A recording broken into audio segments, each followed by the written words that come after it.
முளைக்கட்டின கம்பு குல்ஃபிப்பா இப்போ பார்க்க போகிறது நம்ம.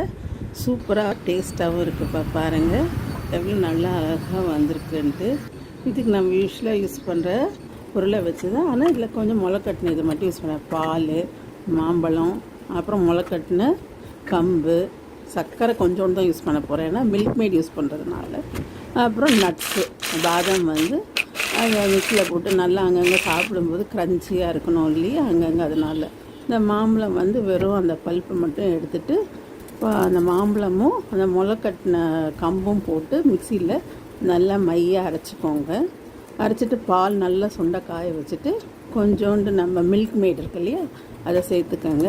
சர்க்கரை அளவு பார்த்து சேர்த்துக்கோங்க. இங்கே நான் கம்மியாக தான் சேர்த்துருக்கேன், ஏன்னா மாம்பழம் ஸ்வீட்டு, மில்க் மேடு ஸ்வீட், அதனால். அதுக்கப்புறம் மோளில் போட்டு ஊற்றிக்கோங்க. இன்னும் நிறையா இருந்தது, அதனால் நான் கொஞ்சம் சின்ன சின்ன குட்டி டம்ளரில் போட்டேன்ப்பா.